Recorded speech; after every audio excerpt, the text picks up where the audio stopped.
Olá, seja bem-vindo ao canal Fatos Desconhecidos. Eu sou Ivan Lima e quero contar para você alguns dos principais mistérios que envolvem a Cordilheira do Himalaia, grupo de montanhas mais altas do mundo, onde se localiza, inclusive, o Monte Everest, um dos lugares mais cobiçados pelos melhores alpinistas e montanhistas do planeta. Um dos locais tidos como sagrados naquela região é o Lago Guru Dongmar, situado num país chamado Sikkim, ao sul do Tibete. Esse lago é tido como um dos mais altos do mundo, situado a 5.430 metros de altitude. A lenda acerca do lago de 118 hectares e comprimento periférico de mais de 5 quilômetros é que durante o inverno ele fica praticamente congelado, sendo que somente uma pequena parte permanece sem gelo na superfície. A lenda conta que há muitos anos o guru Padmasambhava peregrinava em direção ao Tibete, quando parou no lago para descansar e vislumbrar toda a beleza do lugar. Lá ele notou que, apesar de toda aquela beleza, o acesso à água do lago era impossível, dado seu estado de congelamento. Moradores locais o encontraram e pediram ao guru que os ajudasse, pois, principalmente no inverno, era quase impossível ter acesso à água potável. Com isso, o guru teria posto as mãos em uma das partes do lago, fazendo com que uma pequena área se descongelasse e permanecesse assim o ano inteiro. Desde então, o local é considerado sagrado e usado para cultos religiosos.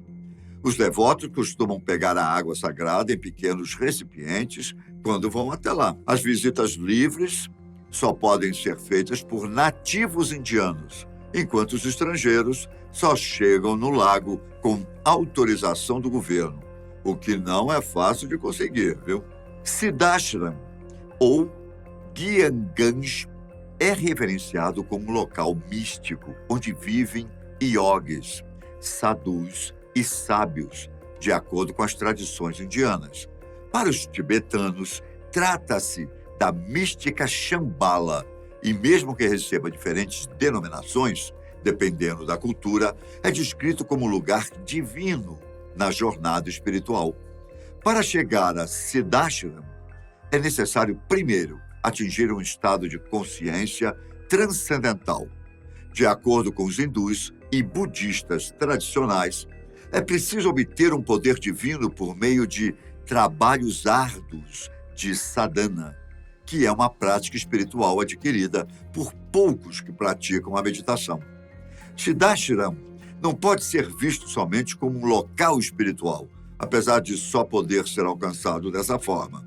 Segundo antigos textos religiosos indianos, como os Vedas, os Upanishads e os Puranas, o termo se refere também a uma sociedade para as pessoas mais iluminadas espiritualmente, que conseguem chegar aos mais altos níveis nas práticas espirituais, além de precisarem das bênçãos do guru que já tenha frequentado o lugar por mais de uma vez. Porém, uma vez alcançado, Siddhashram trará ao visitante uma visão muito mais ampla de si mesmo e também do mundo que o cerca. Quem teve a oportunidade de visitar este lugar sagrado relata que, além dos sermões dados por antigos siddhas, como Maharishi Vasista e Kananda, o local é repleto de jardins floridos, árvores, pássaros e outros animais incomuns na terra dos homens, além de uma paz jamais experimentada. Outro local conhecido nas Cordilheiras Himalaias é conhecido como o Passo de Konkala, situado na região de Ladakh, na fronteira entre territórios da Índia e da China, e diferente de Siddhashram. Este é um local acessível fisicamente, mas não menos místico. Segundo budistas e hindus, o Passo de Konkala é um dos caminhos a seguir para alcançar Siddhashram. Porém, o passo possui outras histórias fantásticas em sua existência, e uma delas relata a aparição de OVNIs no local. Eles não só sobrevoam, como também decolam e pousam em locais específicos nas altas montanhas da região, segundo avistamentos feitos por membros de uma expedição de geólogos e glaciólogos em 2004. Outros avistamentos esporádicos também foram relatados por nativos da região. Conforme os relatos, até hoje foram identificados 2 locais onde a incidência de OVNIs tem sido mais comum.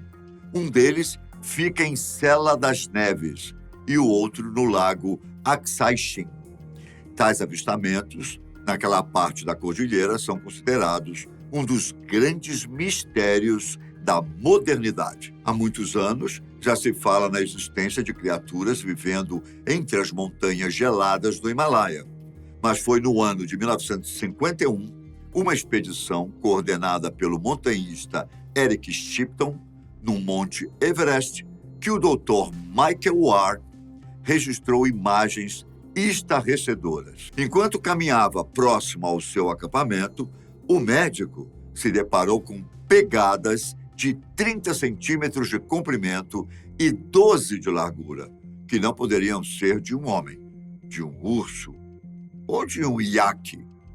Aquelas pegadas, num local como aquele, tão ermo e tão distante da civilização, eram inexplicáveis e assustadoras. Ele fotografou uma delas ao lado de uma picareta, a fim de comparar seu tamanho com o objeto. A explicação foi dada pelos Sherpas que os acompanhavam. O povo Sherpa vive em comunidades aos pés do Everest e há anos tem como principal fonte de renda a função de guiar exploradores que desejam escalar a montanha. Eles disseram se tratar de um Yeti, nome dado às criaturas que vivem naquelas alturas. Os Yetis também são relatados em algumas regiões montanhosas e geladas da Rússia. Nos Estados Unidos, criaturas semelhantes receberam o nome de Bigfoot, ou pé grande, em tradução literal. Dias depois, outro membro da expedição, Tom Bordelon, viu novas pegadas e, numa carta enviada à sua família, ele escreveu: "O abominável Homem das Neves não é um mito." As fotografias, bem como os relatos dos membros, foram impressas em vários jornais do mundo no início dos anos 1950, principalmente na Inglaterra, país de origem da maioria dos expedicionários. Foi então que a lenda do Yeti ficou conhecida. Depois disso, várias foram as expedições seguintes, realizadas com o intuito de encontrar o tal abominável Homem das Neves. Segundo relatos de avistamentos posteriores, a criatura é bastante alta, forte e peluda, como um gorila. Mas gorilas não vivem nessas regiões, não é? Como nunca conseguiram capturar um exemplar sequer da criatura, ela também caiu no folclore da cordilheira do Himalaia. Apesar disso, há várias imagens que registram a presença de ao menos um Yeti nas proximidades dos acampamentos. Para os céticos, tudo não passa de imagens montadas. Em 1945, já com a Segunda Guerra Mundial quase chegando ao fim, um soldado britânico foi encarregado de encontrar um lago congelado no alto de uma das montanhas do Himalaia, na Índia. Ele o encontrou. No entanto, algo chamou a atenção do soldado. Centenas de ossos humanos jaziam em torno do lago. Por dezenas de anos, tais ossos não foram identificados, tornando-se um dos maiores mistérios do Himalaia. Afinal, quem foram aquelas pessoas? Por que seus restos mortais estavam naquele lugar? O lago Hopkund, que depois passou a ser conhecido como o Lago dos Esqueletos, tornou-se um local de expedições arqueológicas, pois levantou grande curiosidade na comunidade científica. Análises preliminares de DNA, feitas por volta do ano 2000, apontaram que todas aquelas centenas de pessoas pertenciam ao mesmo grupo. Elas teriam morrido no ano 800 de nossa era e sob as mesmas circunstâncias. Novas análises genéticas mais contundentes foram feitas em 2009 e refutaram as primeiras conclusões. Os resultados só rechearam o caso de mais mistérios, pois apontaram que eram pessoas de diferentes grupos de pessoas e que teriam morrido em situações e épocas também diferentes. Identificaram não só grupos de indianos, como também de indivíduos oriundos do sudoeste asiático e, para dificultar, pessoas que habitaram o Mediterrâneo Oriental, supostamente gregos. Os pesquisadores não encontraram nada na história que explicasse o que aquelas pessoas faziam naquela região, especialmente por todos estarem a milhas distantes de suas terras de origem. O caso ainda permanece um mistério. Uttarakhand é um dos estados indianos cortados pela cordilheira do Himalaia. Próximo à cidade de Lohagat, fica o remoto e conhecido Abbot Mount, ou Monte Abbot, que abriga uma pequena mansão considerada mal assombrada. Nos anos 1920, quando a Índia ainda era controlada pela Inglaterra, o inglês John Harold Abbot gostou tanto do lugar que resolveu levar sua família para morar na região.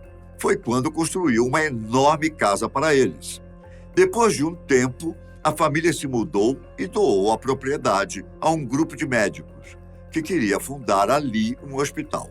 Nos anos 30, o Hospital Morris teve como diretor o Dr. Morris, que mais tarde foi apelidado de Dr. Morte. Isso porque ele costumava prever quando os pacientes iriam morrer.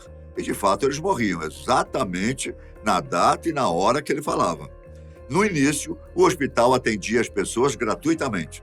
E, devido ao excelente serviço prestado, muitos saíam de longe para serem atendidos na instituição.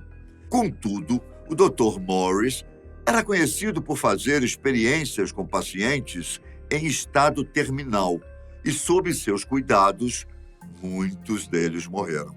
Aliás, há relatos de terem sido mais de 100 pacientes mortos. Além do hospital, há também uma igreja abandonada há décadas e um cemitério antigo, onde foram enterrados os pacientes do Dr. Morris. Este grupo de construções sempre assustou os moradores locais, que dizem haver diversas aparições de fantasmas até os dias atuais. Todo lugar no mundo tem suas histórias e seus folclores, não é?